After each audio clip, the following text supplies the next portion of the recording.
Kamara maintain Karamogiero akini machiegni eweche manyien mag migago kabede jatend piny William Ruto chako limbe mare gwenge mag Masawa kaka wuono limo counties mag Laikipia kachiel kod Nyeri. Kopogore kod mano bedo walonu ng'eto mogol kod doho mabende koro chungo wach mar chulo fee e yor mbui mar e-Citizen kabende koro doho wacho ni mano en ataro mar chik kaluwore ni oganda mathoth ne ok okagara chenro mar kawo pach oganda ne ok otim e yo makare. Bende omenda mijuogo ng'ato kadhi chulo fee en siling 50 mabende jang'ad bura Chacha Mwita wacho ni ok oluwore kod pend chike ma pacho kanya. Koromogi mago kachiel kod mamoko warang'ane moko weche mawamiyo pek e weche mag migago.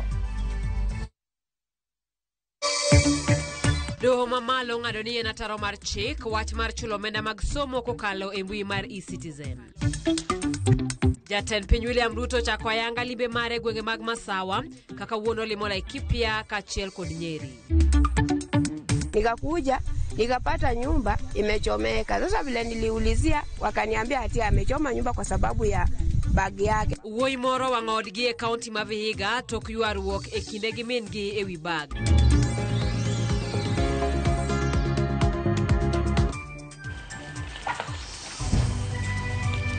Namba maro tema chuo kwa yao inyalo tuwa kodwe namba mainari adeka uchiel nono kao kamano bede yudu achiel kachiel mbui mag oganda wantie kanye mbui mar Facebook, wantie YouTube, wantie mbui mar Instagram kachiel koda mbui mar X kod TikTok machiegni nyinga Simfroz Okinda. Kawachako ni jatend piny William Ruto sane wacho ni jalupne machon Rigathi Gachagua ne opimone muya kendo kwayo bilion 10 nono to Rigathi biro timo duto mar kowe pacho bang' higni 5. Walter Nyambaga ni kod mathoth. E twak mare kod ute fwambo mamasa mar piny Kenya, jatend piny William Ruto ne otoyo kedhno e kado. E kendo lero ni mane en jalupne Rigathi Gachagua ne en manasie magiluth bang' je od bura mathoth mamasa mar Kenya ne kwede e yiero mar ng'atno mane dhi bedo jalup jatend piny William Ruto e yiero mar dwe mar 8 higa mar 2022. Wakaniambia kwa sababu tumeshindwa tunaweza kupiga kura. Nikamwambia pigeni kura. Si unataka ukweli? Kabisa. Ikapigwa kura.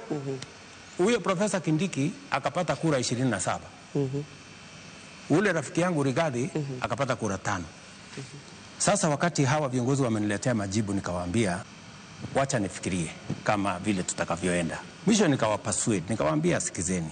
Mimi nalaumiwa Mlimani kwamba mimi nimeshikana na viongozi wachanga, viongozi vijana. Nawaambia ili tusionekane kwa watu wa Mlima, pengine nimechukua vijana, wacha nichukue huyu mzee karibu wa rika yangu, pengine mzee kidogo kuniliko, shingo upande. Wakaniambia wewe ndio kuamua. Sawa. Jatend piny bende ne okoni Gachagua ne oriembore kende kalure koda chama thogo mar Suna bang' dwaro ne jo od bura ne kulore ne karuoth Nebukadnesar e kendo ne bedo gele koda pisas matinde sirikal e kaka jating' ndai mar Ruto Faruk Kibet, jafung' wache mbui Dennis Etumbi e kod jo od bura monywando kaka Ndindi Nyoro, Maki Aru kod Kimani Chungwa, Maki Kuyu. Sasa tukafanya kesi, kaita Itumbi. Deputy President ameketi hapo, mimi hapa. Wewe Deputy President anasema umefanya. Next baada ya wiki moja Faruk PA mtu mdogo amesema amefanya. Haya, naita Faruk, nafanya kesi. Tukamaliza hiyo. Kidogo Ndindi Nyoro. Haya, kuisha hiyo Kimani Chungwa. Sijui amesema. Bloga huyu Dennis Itumbi bloga unasumbuana na yeye nini? Ndio hiyo yeye ameanza vita na wabunge. Kabla ya Disemba, msiponipigia magoti mtaenda nyumbani. Wabunge ndio hawa. Wabunge ni wanasiasa. Sasa wabunge wakasema Disemba tutaenda nyumbani tusipokupigia magoti. Okay. Kabla Disemba na sisi tutakushughulikia. Jatelno ywak ni kata mana en ne obedo jasik Rigathi kodwa ni mondo Ruto ne omiye bilion 10 e kuom ranyisi pesa makopange to pong'o lori. Kata kamano, Ruto ne okone Gachagua ni mondo rudh ume osiki ni ngang' ne ok odhi miye kata nduru motuchi. Sasa ikanifikia mimi. Mimi sasa. Unajua mimi naweza kukufanya one term president. usipofanya hii nahitaji bilioni 10. Wewe unajua bilioni 10 Bwana Waweru? Labda zilikuwa za nini rais? Bilioni 10 ndio niende niongee na watu ya Mlimani, you know, ni kupangie siasa, sijui nifanye nini. Mimi nikaona hapa nikamwambia I will not do it. Wacha nimalize. So nikamwambia hii haiwezekani. Na kama nikuwa one term ni sawa. Ruto bende oluoko lwete wach thicho oko Rigathi Gachagua ya PC. Kendo lero ni ne otemo reso Rigathi didek. Kata kamano jo od bura ne oramo ni kapok Rigathi otiekogi to nyaka githiche oko. Ruto okonene oluongo bura mane jo od bura ng'anjo ne ma oko bire ni Marawayo ne ojogore gi lak. And hata wabunge marafiki wa Rigathi watakuambia mara 2 niliita wabunge. Nikamwambia sikizeni. Hatukuchaguliwa kuja kupigana. Tulichaguliwa kuja kufanyia Wakenya kazi. Wachana na mambo ya impeachment. Mara ngapi? Mara 2. Mara ya 3 nikaitisha mkutano kwa sababu nilikuwa nimeona wameanza tena maneno ya impeachment. Wabunge wakakataa kuja mkutano, wakasema wewe umetuzoea. Ulitukataza mara ya kwanza, ukatukataza mara ya 2. Sasa utaamua. Kura yako haihitajiki bunge. Sisi tutafanya vile tunavyojua tutafanya. Hiyo ingine wachana na sisi. They never came for the meeting. Walter Nyambaga, Ramogi TV.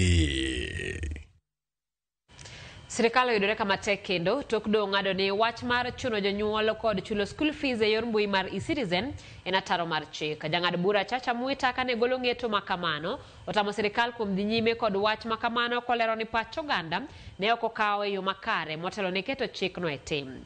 Olero ni bende shillings 50 ma ng'ato chulo e kinde ma ochudo e mbuino onge chike ma pacho kam.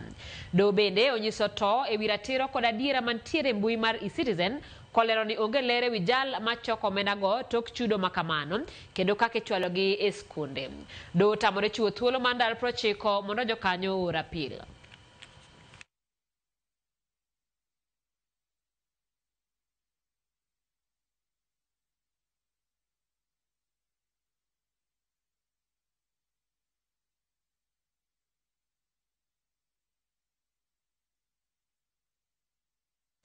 Chenro madayo dho jogo manochwalo kwayo ne lemo mar commissioners mag duol matayire pacho ka IEBC odonjo odiochienge mar 4 ka kwan jogo midayo dhogi kawuono gin ji 6.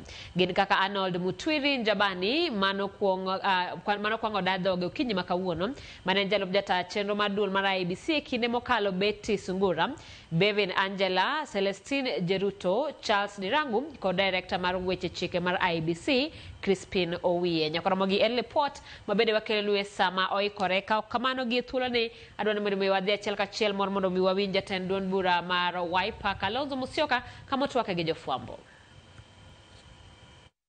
Ya kusema fulani aliscore 80%, 70%, mambo kama haya. Uwazi. Ni lazima liwe swala la uwazi ili Wakenya wajue kwamba wakijiandaa kwenda uchaguzi unaokuja, whenever that will be, watakuwa na imani kwamba hawa sio watu wa kununuliwa. Kumbukeni yaliyofanyika 2022 when my sister was a running mate ya Raila. Bado Wakenya wengi wana machungu yaliyoonekana wakati huo ni lazima yakomeshwe.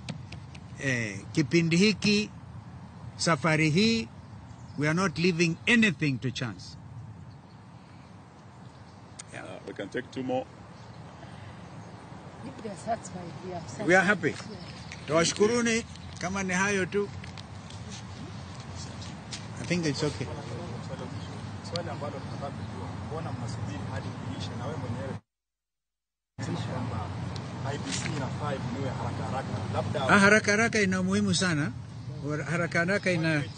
Haraka ni swala nyeti, my sister can add, lakini tuajiandaa, nikwambia tuko tayari kungangana kwa vyovyote vile, politically, legally.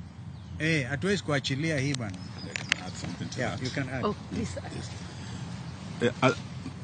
Nafikiri mmoja kwa Kiswahili yule kwa Kimombo, but it's basically the same issue ya kwamba kwa nini tumengoja hadi sasa. ukisikia statement yetu tumesema pahala tumefikia sasa lazima kuwe na pande mbili ambazo sasa zitaamua ni kina nani ambao sasa watakuwa wale chairman ama commissioners.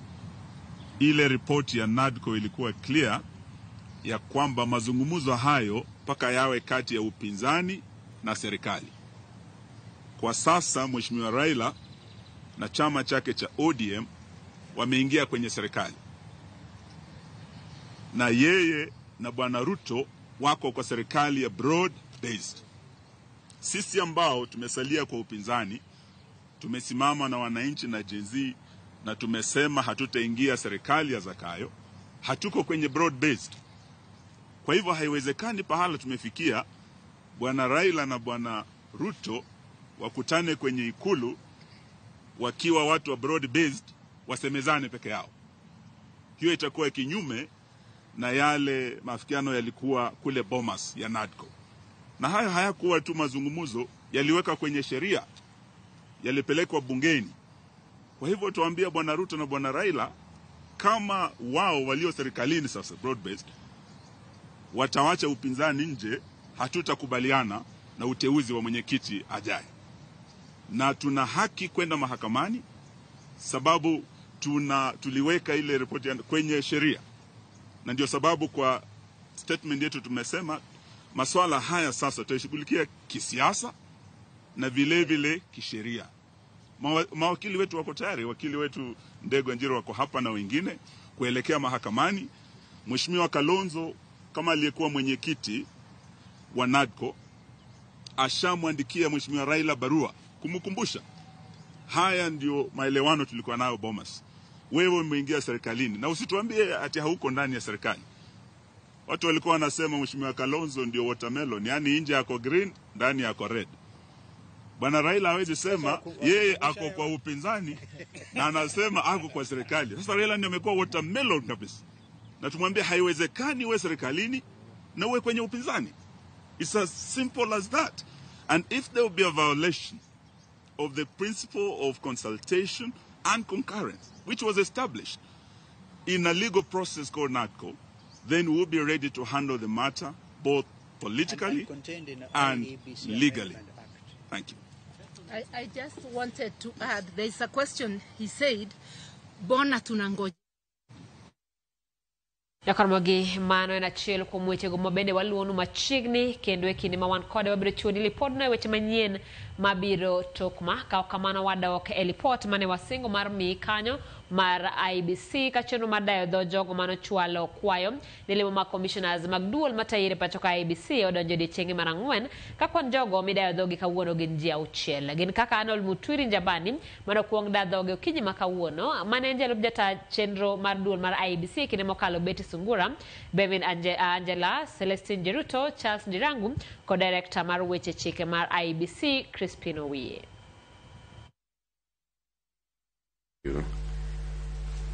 Can you describe a time, given these different positions you have held, can you describe a time, if there is any, when you had to make a difficult decision where different stakeholders had conflicting interests?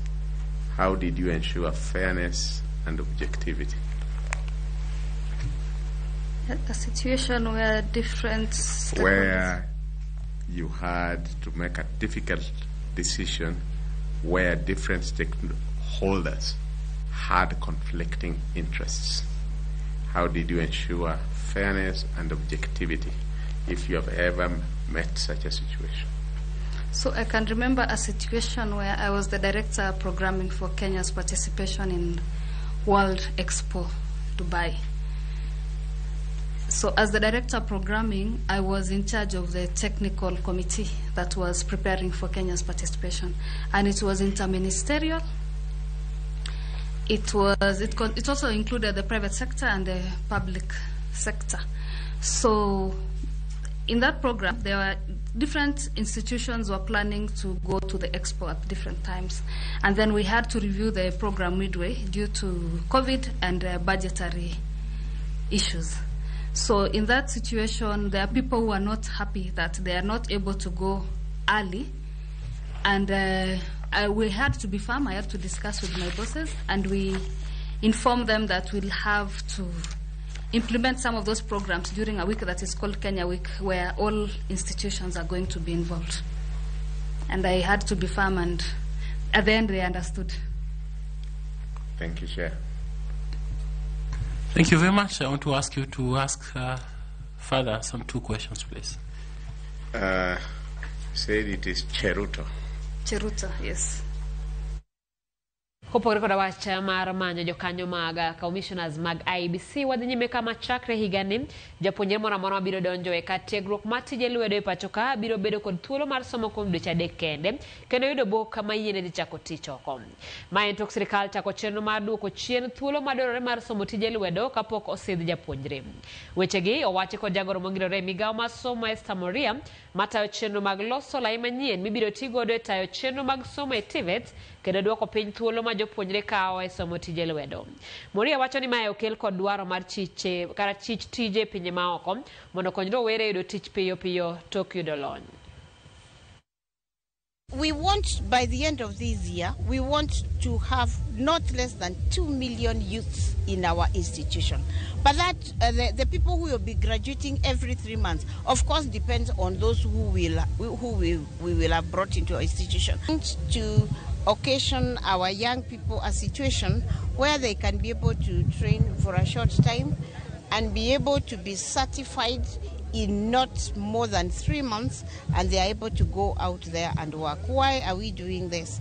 So that as much as possible, we give our young people as much opportunity as possible to transit to the world of work.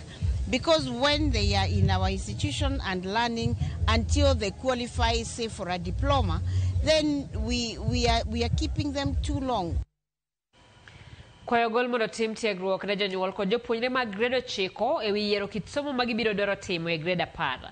Jagoro mar Kupet bade ma Kisumu Zablon Awange wacho ni pod nitie kibaji mathoth e wi grade mar 10 ma biro miyo jopuonjre ok tim yiero makare. Moko kuom jonyuol ma Kisumu bende ogolo luor ni pod gikia makare chenro ma biro mbele e higa manyien. Binadamu wana uhai. Mimea hutoa sentensi zifuatazo.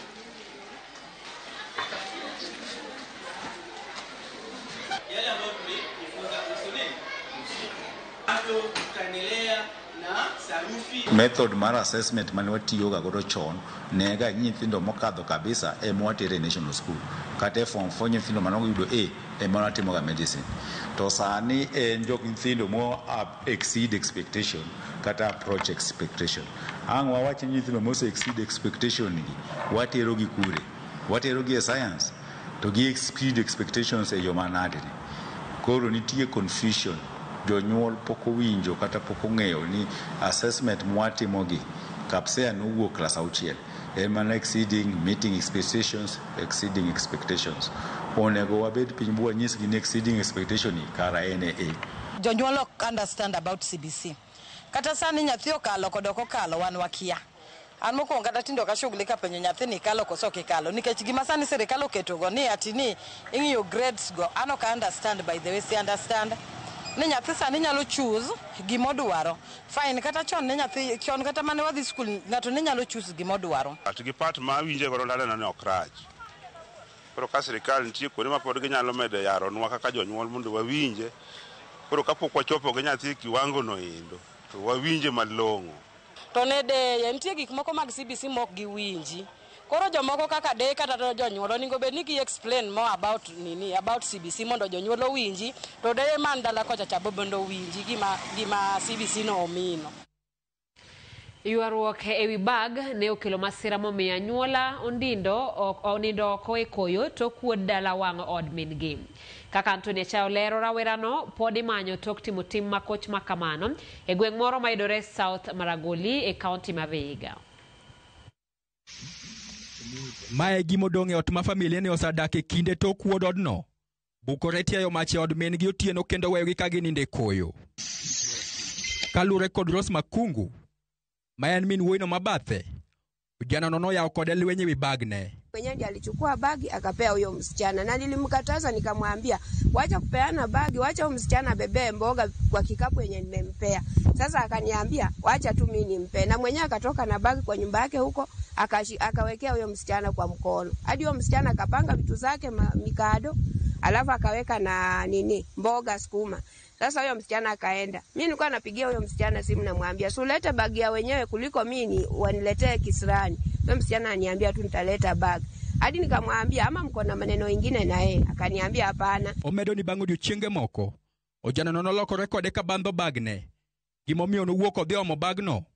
Kata kamano, kano duogo kod bagno, nobuok koneno ka ode kachiel kod simba wuoyino wang'. Sasa vile nilitoka kwa shamba nikaachana na mambo ya kupanda sukuma, nikaona acha niende nilete bagi kwa sababu sitaki maneno. Sasa nikateremka huko chini, kutoka huko nikakuja, nikapata nyumba imechomeka. Sasa vile niliulizia wakaniambia ati amechoma nyumba kwa sababu ya bagi yake. Wuon nyathino wacho ni nosiemo wuode wuoyo marach ne min-gi, ka bang'e to nowuok odhi e chenro mage. Kata kamano, ne oluonge gi jirende king'ise ni dala ne wang'. Nilikuwa nimetoka kidogo na nikarudi nikakuta nyumba inachomeka. Hakuna kitu ile ilikuwa imeokolewa. Ng'ombe ndio ziliokolewa, lakini ni zile ng'ombe zilikuwa zimewekewa na mtu amlindie. Sasa hata hizo ng'ombe mwenyewe alichukua akaenda kwa sababu hakuna mahali zinaweza lala. Nyumba imechomwa sababu ya hii baga, ati mtoto alikuwa anataka saa ile tu anahitaji iwe imekuja na kuchelewa tu kidogo. Sasa nakuta nyumba imechomwa mpaka nashindwa ni kitu gani kiliingilia ndani. Ndachrawera no nyaka sani pok ong'ere kama nitie ka familia no kwayo konye gero odgi. Kila kitu kimeungua mpaka asa kwa siku ya leo tena naenda kulala kwa baridi. Baridi imenishinda. Hata kila kitu chochote cha kujifunika hakuna. Sinako hata nguo ya kuvaa, niko tu vile mnaniona hivi. Sasa ningependa serikali anisaidie kama anaweza nitengenezea mahali penye naweza ishi hata ikuwe mahali kidogo, naweza shukuru. Anthony Achayo, Ramogi TV. Erokamano ne Anthony Achayo kuom report makamano. En gima lit ndi ni baga gima samoro ng'ato nyalo ni en gima tin ni kale nyalo kelo masira machal kamano. Nyaka Ramogi wadon mondo mi wakaw yo mokwongo chenro en mar migago. Saa 7:21 kik idhi mabor pod odong gi weche mamoko.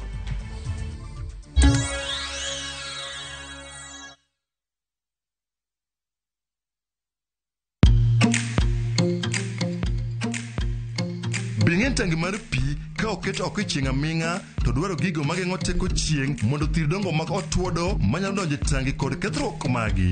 Tangi pi marateng' ni kod nyalo mar geng'o teko chieng' mabiro konyo e geng'o otuodo manyalo mako tangi kendo biro miyo tangi dak aming'a. Gi Poa Tank kik ibed kod kibaji mar nok mar pi. Poa Tank olos kod gigo mantie rang'iny mar gigo miloso gi gik ma ikane chiemo. Feel and chill with the Poa Tank.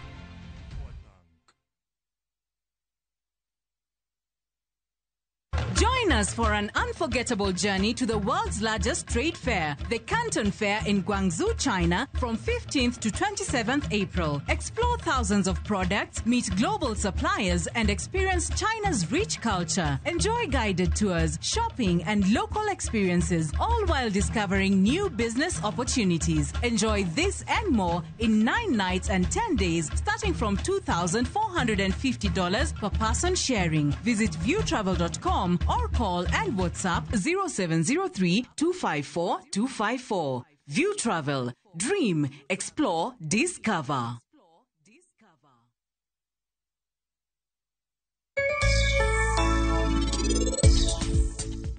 Inrit mana matin.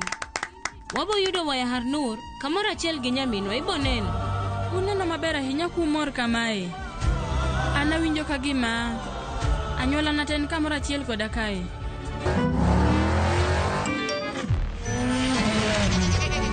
Easter happiness all around. Win big with the WRC Safari Rally 2025. Revisha and feel the roar. Machigni nyakoro manga juange chenro mar Goma Owake. Wok tich akelo ni mix bokwe. Kaito tichario. Reggae wake, yani tunaongea na majaa Rastafara. Alafu tichadek na kwa Makajwang akelo ni maana yani ngeni mpaka kiwasani. Tichangwena is kama nene, yani kitambo zama za kale. Alafu Friday, si unajua tu Friday tutafanya namna hii, kwa Makajwang Friday siku zo wake. Sapara kidaka paga big nyaka sapaga rio kod an PDG Papa Vic, yani ukipenda mzee kijana.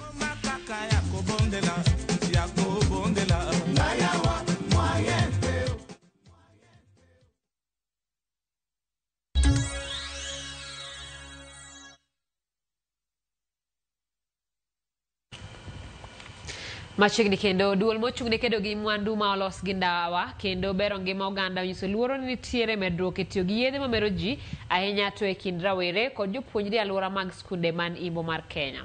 Komachielo ka duol mar Nakada to dhi nyime gi kedo kod yedhe mamero ji, nyaka sani kaunti ma Busia oketo kende mag tieko yedhe mamero ji kod kong'o ma ok opuodhi. Cleophas Oluoch lerono mathoth. Yangore ni nitiere medruok e tiyo gi yedhe mamero ji ahinya e kind jopuonjre kod rowere. Magyo yangi gi jakom duol ma ochung'ne kedo gi mwandu ma olosi kod ndawa pacho kae kendo bero ngima oganda, Joel Gitali makoro wacho ni nyaka sikunde mag nyiri bende kalo e chandruok mag yedhego. Na lazima tujaribu vile tunavyoweza ili tudhibiti matumizi ya tumbako katika nchi yetu pamoja na pombe. Hivi ni vitu viwili ambavyo watu huanza kwavyo halafu wanaendelea mpaka wanaingia katika uraibu wa hali ya juu. Hata katika shule zetu nakuta katika shule ya wasichana wamepatikana na bangi. Kaotwak gi jofwambo e boma ma Busia, Gitali dwaro ni jood bura los chike manyalo rido tiyo gi mwandu ma olos gi ndawa kata golo moko kuomgi e chiro. Bende oseyo jotelo manyiso timbe maricho e mbui ka gitiyo gi yedhe mamero ji alela. Hapa unakuta hata profesa mzima amesimama anazungumzia uzuri wa bangi, uzuri wa pombe. Unaona mtu mwingine hata seneta amesimama anasema yeye alisomea pombe haramu, kwa hivyo lazima pombe hii iendelee kutumiwa. Kuna zile sheria ambazo zinastahili kuhakikisha ya kwamba bidhaa hizi zinadhibitiwa na hata kuondolewa kabisa katika nchi yetu, na sheria hizi hazizingatiwi vilivyo. Kwa mfano, kuna sheria inayodhibiti matumizi ama sheria inayodhibiti tumbako katika nchi yetu, Tobacco Control Act, ambayo imefanyiwa matengenezo lakini haija pitia ile sehemu ambayo inastahili kupitia vizuri ili itusaidie sisi kama wananchi. Maen gino ma omiyo jotend dinde okwayo kanisa kod jonyuol mondo opuonj nyithindo e wi tiyo gi yedhe mamero ji ahinya e kindegi ma sikunde olor kendo yueyo ochakore dweni mar 4. Watoto wanaenda kufunga shule, na kama vile wanapoenda kufunga shule, ningependa kusema hasa watumishi ambao tuko pamoja nao hapa kwamba wafuatilie watoto. Imeripotiwa kwamba eneo letu la magharibi hili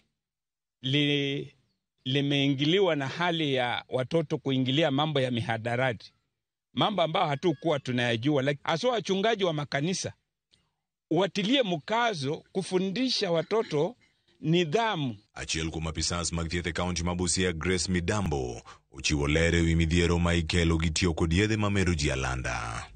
But non-communicable diseases, we say they are silent killers. They kill you silently, and that's the danger with them. By the time they overtake the infectious diseases, it will be a pandemic, and it will be very costly for the governments to address it, to treat people. Prevention is cheaper than when it will come to treatment. Kata kamano, Midambo yango ni kata odoko ni Imbo mar piny Kenya sani nitiere nyong'ong ka otenore kod tiyo gi yedhego. Kaunti ma Busia oseketo okenge mag duoko kwanno piny. Bende olero ni gipuonjo jopur kaluwore gi pur mamoko mopogore gi pur mar ndawa. We are being supported by WHO to do community sensitization on negative effects of tobacco. I might not go so much into details about it, but we go into the community, we talk to the community members in the areas where tobacco is being farmed, just to advise them on what is important, on why tobacco is dangerous for their health, and what options could they have in place of tobacco. Jalup Gavana Mabusia mabende njeten migao mochune weche mag thieth e county no, Arthur Odera, olero ni county Mabusia oseketo tenge kar chiwo thieth kod sumo paro ne ji ma oyudo achiedh nade mag tiyo gi yedhe mamero ji. Some of the commonest substances that are abused are tobacco, cannabis sativa, otherwise known as bang, and alcohol. All types of alcohol, including the illicit ones. The abuse is rampant in this county, and as we know, these things have an effect over time. Yes, we do have a center that does counseling, rehabilitation, and support. Our Department of Public Health, or rather medical services, one of the roles is rehabilitative. Cleophas Oluoch, Ramogi TV. Jatend piny Kenya William Ruto koro wacho ni jogo mapinge nyaka ler kendo kete lai ni gin gik mage magidwa timo ne oganda jo Kenya wira ni tijgi en mana goyo koko. Kolose kinde mano chako limbe mare ayange gwenge ma Masawa, Ruto medo ni kochopo yiero maduong' mar higa 2027 oganda jo Kenya biro luto mbulu kendo riembo josiasa ma tijgi pok onenore. Limbe duto biro dhi nyime kuom ndalo 5 kaka wuono limo counties mag Laikipia kod Nyeri kama yange chenro mopogore mag dongruok.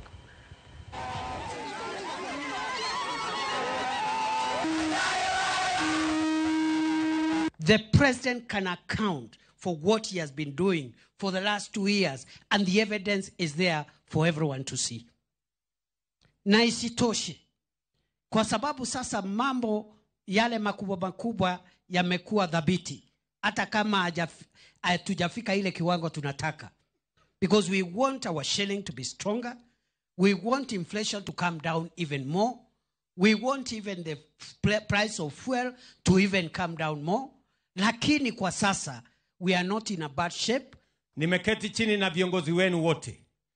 Bwana Washira hapa, Mheshimiwa Keonjori pande ile, Mama Sara pande ile, tumekubaliana ya kwamba tunawapatia milioni 720 ya kuunganisha stima kwa watu 4,000 wapya hapa Laikipia.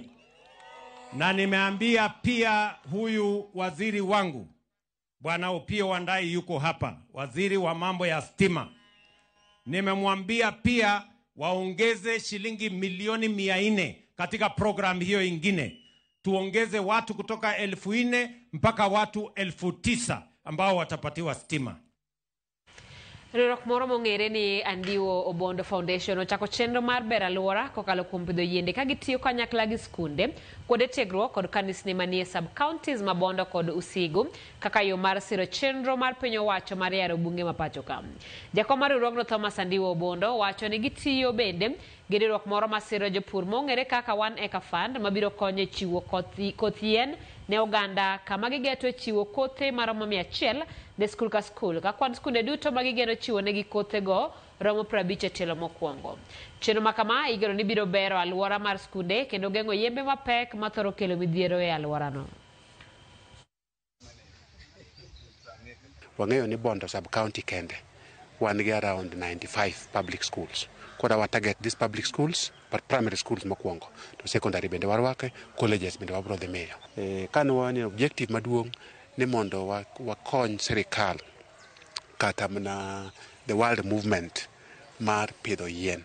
Wadwan wa contribute to Kenya dwaro ni at least by 2030 wase increase this cover to 10% nationally. Karkae, tree seedlings were also 5 shillings. To fruit seedlings were also 100 shillings. Koro sami biro mikao minyeo yen, then we give you additional 40 tree seedlings. Kechi kuluki ngeo around alwora mani, ibono no ka mostly waonge gi trees. Wantim na gi thick bushes. Koro wa encourage farmers mondo or plant trees. Wa encourage farmers mondo plant trees. Seche ma wa include fruit trees pidho yien, ngiso ni bo address gimiluongo ni child malnutrition. Ngiso ni seche ma mama nyalo yudo kaka nyalo yudo fruit koriwre gi alode, koriwre gi gik ma kaka carbohydrates, tiyudo ni nyithindo nyalo yudo balanced diet. So it is also helping in addressing food security, but more so in also addressing malnutrition. Eweche mamoko ni duol matayo chenro mag wuothe pacho ka NTSA otiego kendo chiwo puonj ne derebe mag nyamburko mag jigi wegi kod mag PSV ewi yore mag neno ni nyamburko meggi ni rang'iny makare mar ting'o jowuoth. Chenro no manotimore boma ma Kitengela County ma Kajiado geto duoko chien kwan masira mag apeyni kendo geno ni biro konyo derepe eng'eyo kod luwo chike duto matayo wuothe pacho ka. Derebe go bende nojiw mondo obed joma nigi luor kaka achiel kuom yore mag bero chal mar wuoth e apeyni ma pacho ka.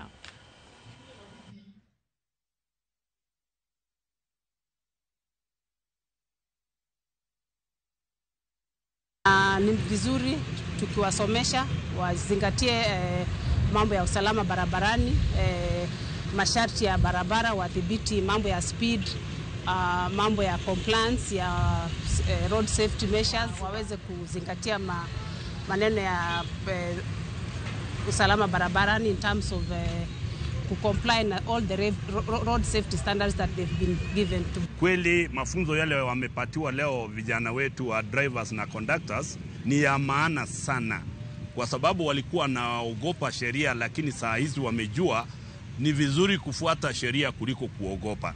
Mafundisho ya leo nimebeba mambo mingi. Kitu ya kwanza, siwezi nikaenda barabarani kama gari haina insurance cover, haina sticker ya inspection, governor kama haifanyi na mguu.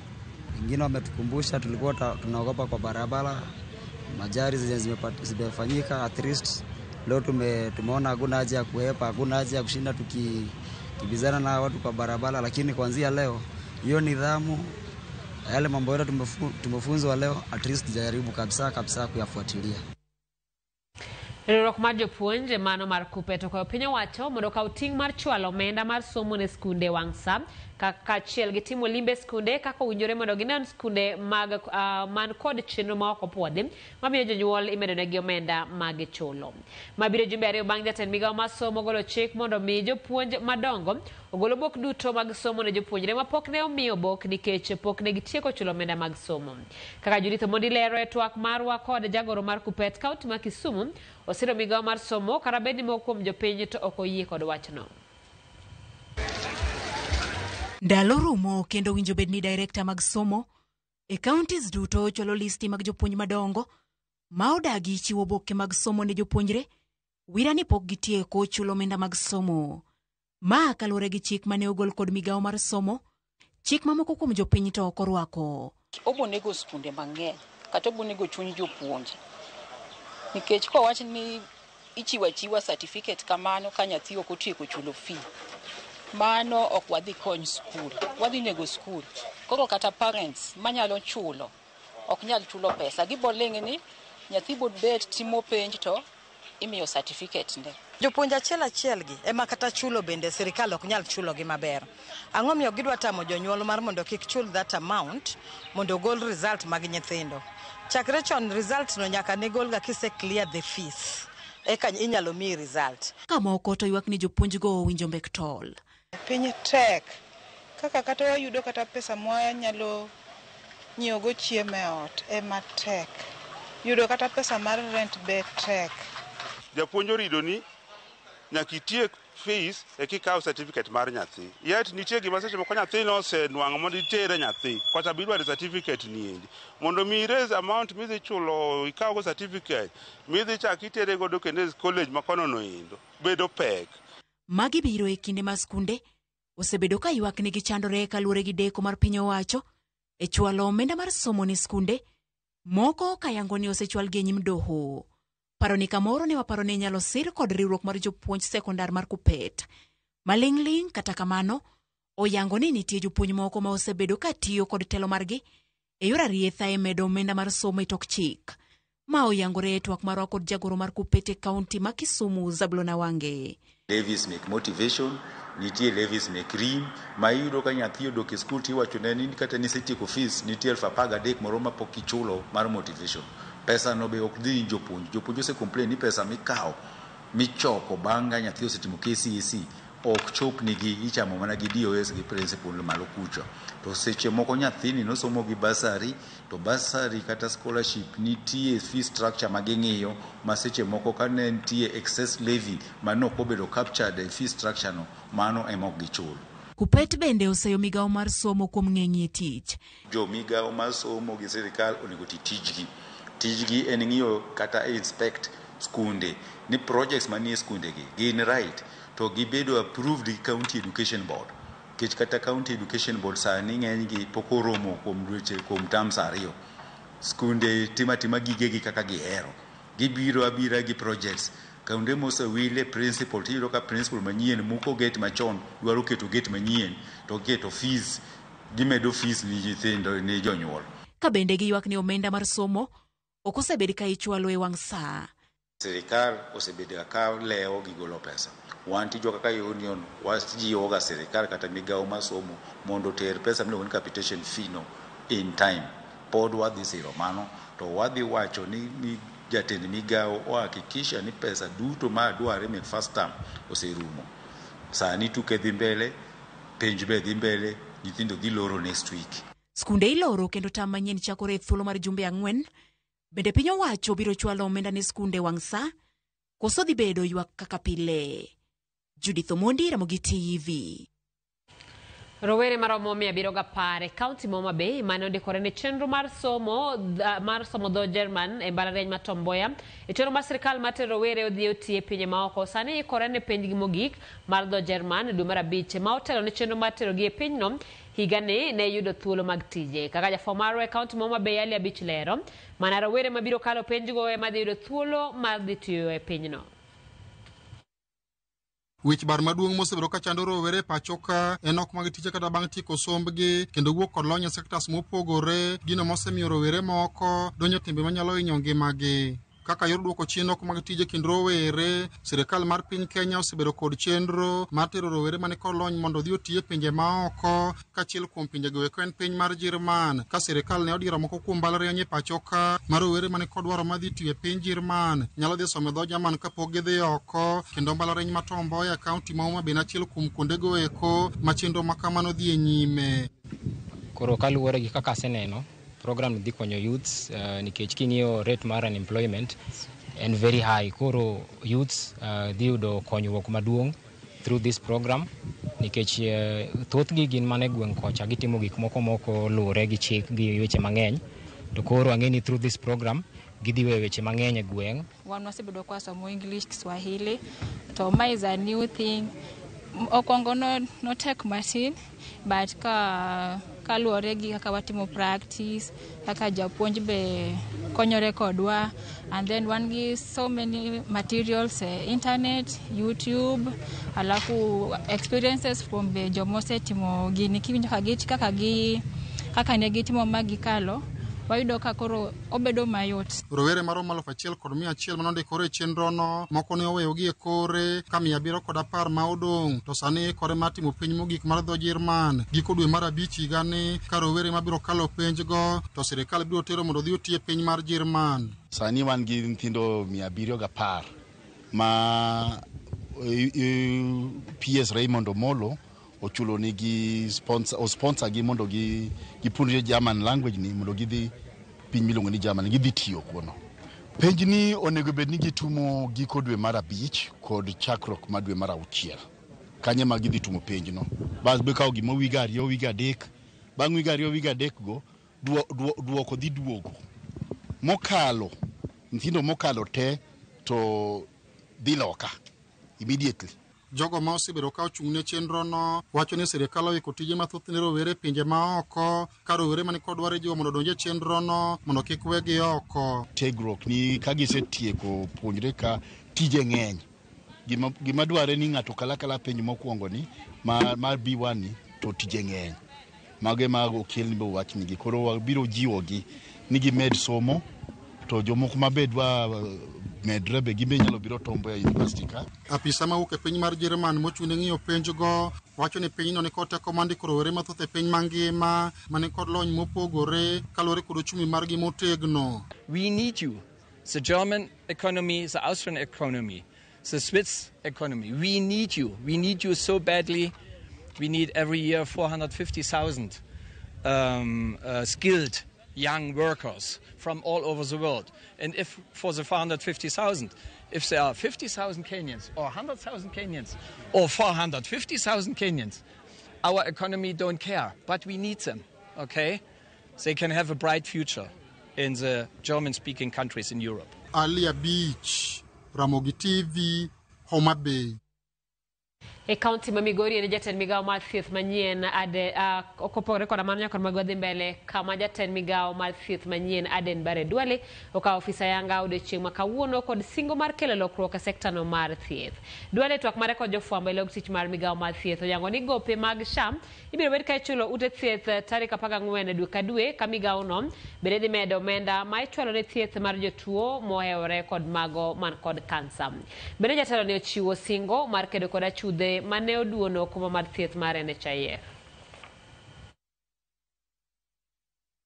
Going forward, SHA will settle hospital claims by the 14th of each month. NHIF used to do 6 months and more.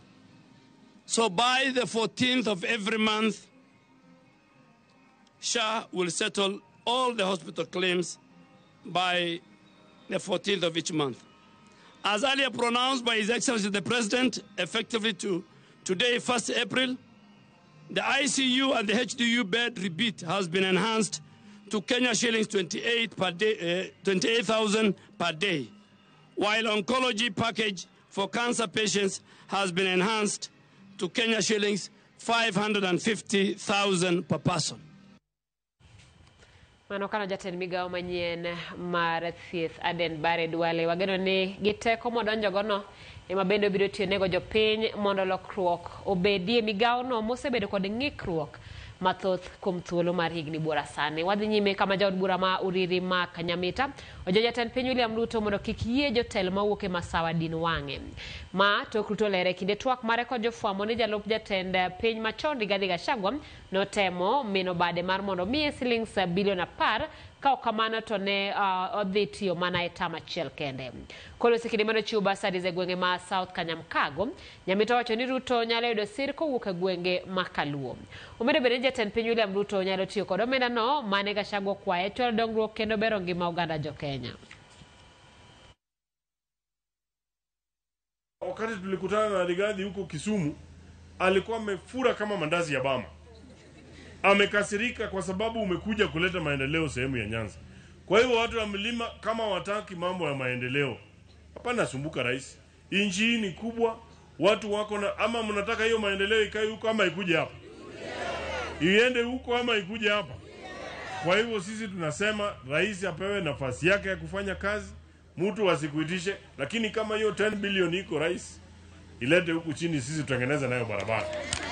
Rais kama hiyo 10 billion na huku patia Gachagua, wewe kama iko hapo tupatie. Tuendelee kujenga nayo mashule hapa. Rais William Ruto kama hiyo 10 billion Gachagua alikuwa nataka, bado iko pale. Wewe tuletee hapa tuweke nayo mambo ya stima. Na hata hapa iko wamama wajane wengi watuleteo pesa. Ukele kose kukele. Kawadi nyime sirikal kaunti ma Migori kotenore kod riwruoge mok mag piny owacho dhi nyime kod manyo riekni mag kedo kod tuo mar kahera kuonde kunyo mula. Ma ibiro kinde ma lipoti yango ni kwan jogo magamo tuo kahera kuonde kunyo mula e kaunti ma Migori medore. Jojuma ni kod report no. Medruok mar tuono mar kahera kuonde kunyo mula e kaunti ma Migori medo kelo wich bar ne migawo no mar thieth e kaunti ma Migori kod migepe mamoko mok mag piny owacho.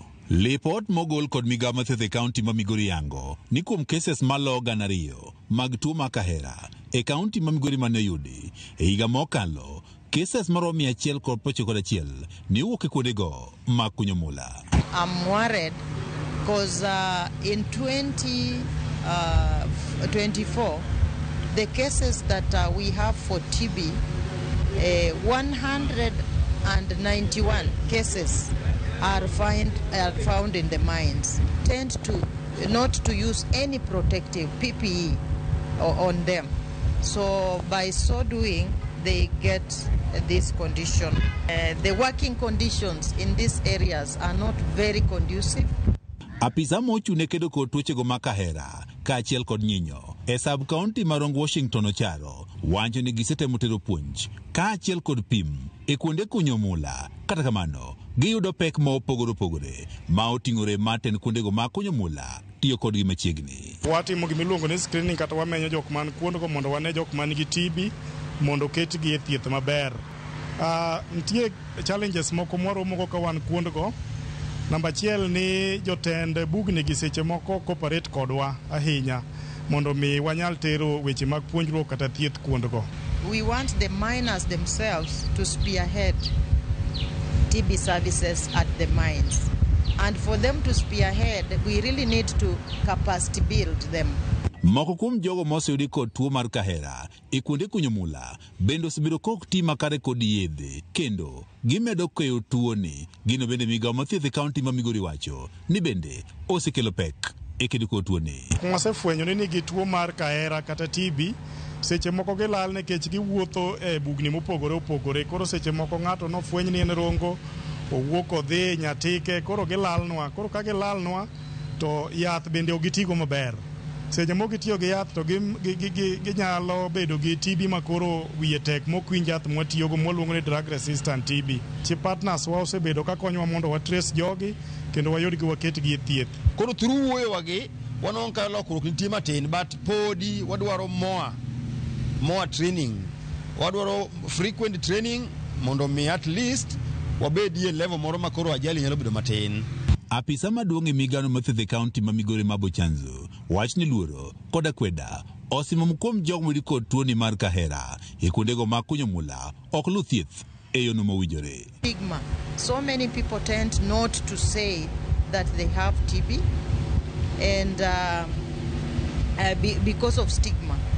So those are issues that we are really looking into. Adherence will be poor. And even so, we may have even defaulters. Lipot yang ni tuono mar Kahera matama kata mathiedho tek ma bende ong'ere kaka drug resistant TB bende osebedo ka koro medore e kaunti ma Migori. Kata kamano bedo mar masin manyasani ma ong'ere kaka gene expert machine ma pimo tuoni e yo mayot osekonyo e kedo kod tuoni. Migawo mathieth e kaunti ma Migori kawo tende kod migepe mamoko chano jiwo pim kaachiel kod puonj e kuonde kunyo mula duto e kaunti ma Migori. George Juma, Ramogi TV, Migori. Atok lipot mar George Manotiro wayo mar chenro en mar migago sabe yude ka prabichano ka otomolo ka e piny ni kamara chaworo kaka wach bago kilo masira ne anyuola no jo Kristo oket pinye lamo mana Alex Olwoch mar Ulanda Migori County aworo wach bag mokelo tulo okiwacho ng'amain Sam kawuok wachara. I'm following you. Habari lere wang joy mara mogi Musna babana David Moro kod mamana Esther Moro kawuok dala mara Kowi gwero kamana nyanya kora mogi warigo wadhedu kawaduogi weche mag tuke kidhi mabor.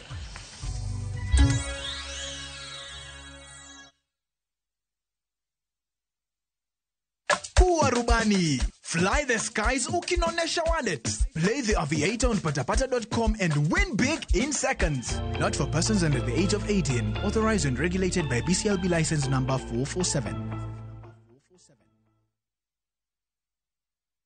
Matich matek manadeni. Nanunua dawa nikidhani itamaliza nyasi na makwekwe. Sasa ona hii. Nyasi imemea hata kusina mahindi.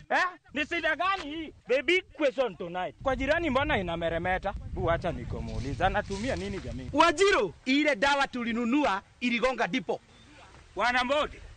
Samba yako inameremeta na yangu imechakaa ndugu yangu. Ulitumia nini? Sikoropa. Ati kolopa. Kolopa 300 OD huangamiza kwekwe na aina zote za nyasi kwenye shamba la mahindi kwa kiwango kidogo tu cha mililita 100 kwenye bomba la lita 20. Kolopa 300 OD humaliza kabisa kwekwe na nyasi sugu. Konga ndipo msimu huu. Tumia Kolopa, a product of Osho Chemical Industries Limited.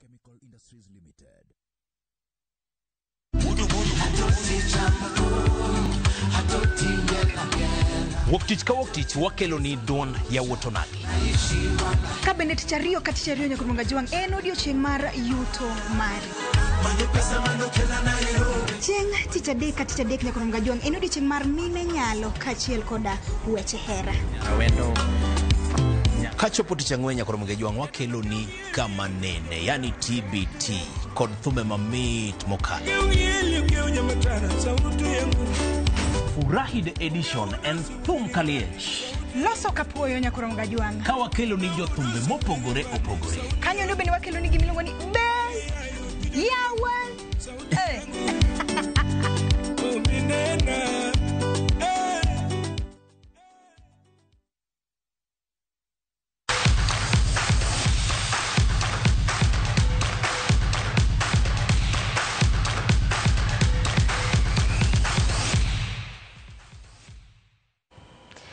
E pau tuke ni tuke mag golf mag rowere mong'ere kaka US Kids Golf Tour notimore Sigona kama jotugo maraga mong'ere